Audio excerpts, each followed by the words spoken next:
Hola, som Jessica Martínez i Maria Llopis de tercers de Psicologia i vos anem a explicar el dilema El carnet de Matilde. Aquest dilema ha sigut tractat baix els valors d'igualtat social. Els valors d'igualtat social contemplen la justícia, la cohesió, els drets humans i proporcionen a les persones una vida digna. S'hem centrat en la igualtat de gènere i d'edat.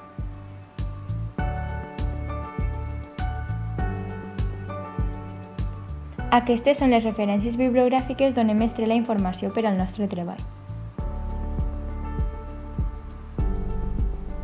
Vos presentem els protagonistes de la història. Esta és Matilde, una dona de 84 anys que disfruta anant al seu hort. I esta és Patricia, una psicòloga d'un centre de certificats mèdics i psicotècnics. Però, quines funcions fa Patricia? Patricia és professional de la psicologia del tràfic i seguretat viària. Les funcions específiques d'aquest perfil són les següents. Detecció de persones que no poden tindre el carnet de conduir, armes o fer activitats de risc.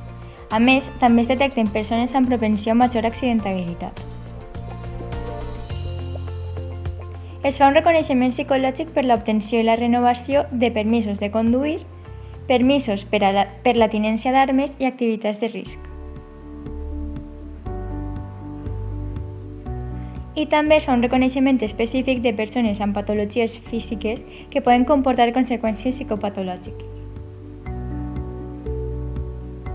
Les funcions no específiques que també duen a terme i hem de conèixer són les següents. Formació de monitors conductors i vianants, assessorament en educació viària infantil, campanyes de prevenció d'accidents, rehabilitació de persones accidentades, ergonomia de vehicles, disseny de l'entorn vial, desenvolupament de normativa i, per últim, investigació. Ara sí, continuem amb la història. Matilde i Paco han anat durant tota la seva vida al seu hort, però des que Paco ha faltat, Matilde no té com anar. Se li ha ocorregut que seria bona idea treure's el carnet de conduir per poder continuar anant ella sola.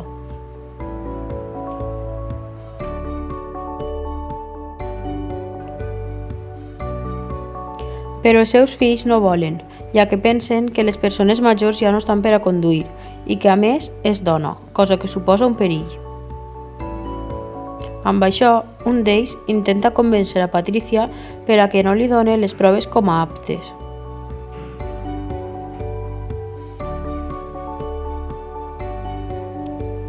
Però Patricia s'ho planteja, ja que necessita els diners.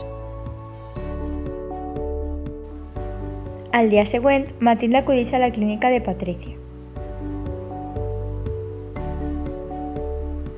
Li conta com de feliç seria si poguera aconseguir aquest permís, ja que significa molt per a ella. A més, podria demostrar als fills que encara que siga dona i major, pot aconseguir-ho.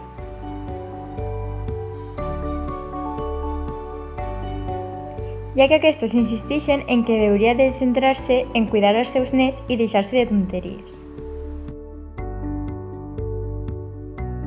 Patricia decideix passar-li les proves abans de prendre una decisió. Els resultats d'aquestes són bastant ambigus, però si Patricia ho considera, es podrien donar com a vàlids. Davant d'aquesta situació, Patricia no sap què fer.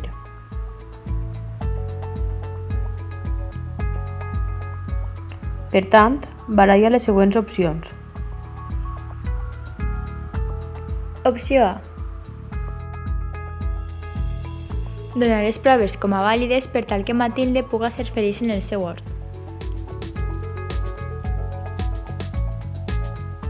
D'aquesta manera, puga trencar els estereotips de gènere i edat pels quals les fills la discriminen.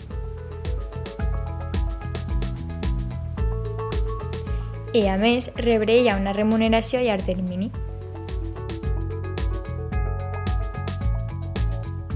D'aquesta manera, quins articles del Codi deontològic vulneraria? Article 11. La psicòloga s'està aprofitant de la situació de poder per al benefici propi. Article 15. No està sent imparcial, ja que s'està guiant pels seus propis interessos. I article 28. Patricia s'està aprofitant de la situació per tal de rebre una remuneració. Opció B. No aprovar les proves considerant l'opinió de la família i el criteri de que Matilde és massa major. A més, ocultar-li a Matilde que les proves no han eixit tan mal.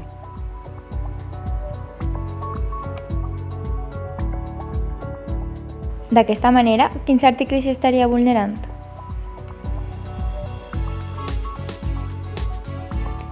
Article 4. Pressionada pels familiars, accepta les seues propostes sense tenir en compte la seva independència professional. Article 6. No està sent sincera amb la seva clienta. Article 10. Està discriminant a Matilde per la seva edat. Article 11. Està aprofitant-se de la situació de poder per al benefici dels fills de Matilde. Article 25. Li està llevant autonomia a la clienta. I per últim, l'article 29. S'està prestant a una situació on es pot confondre el seu paper. Quina d'aquestes opcions seria la més correcta? Ninguna de les dues. Opció C. Finalment, Patricia decideix que la millor manera per ampliar el criteri de decisió és afegir altres proves complementàries. D'aquesta manera, elegeix l'opció més ètica i imparcial, sense infringir el codi deontològic.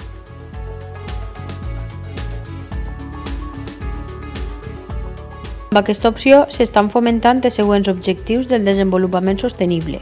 L'objectiu 3. Garantir una vida sana i promoure el benestar per a totes les edats. I l'objectiu 5. Assolir la igualtat entre gèneres i aconseguir l'empoderament de totes les dones i xiquetes.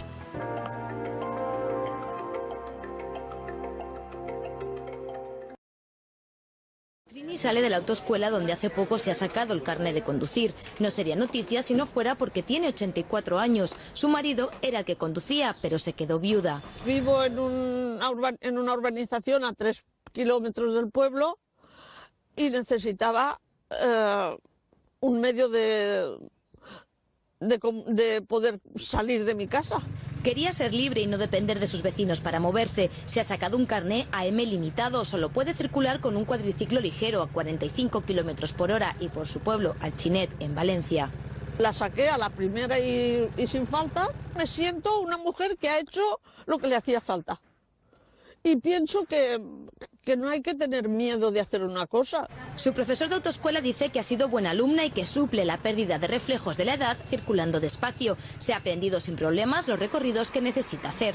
De su casa bajar a la iglesia, volver a subir, pasar por el supermercado. Los expertos coinciden en que los conductores mayores son más prudentes de lo que se piensa porque conocen sus limitaciones. Los conductores seniors se autorregulan muy bien. Suelen evitar conducir por la noche, con mucho tráfico, sobre todo evitar las rutas desconocidas, ya se tiene mucho miedo a lo desconocido. Los accidentes de conductores mayores de 65 años descendieron notablemente el año pasado. Quienes más siniestros sufrieron fueron los que tenían entre 25 y 44 años. Per últim, vos plantegem la següent pregunta. Creu que hauria d'haver una edat límit on les persones haurien deixar de conduir?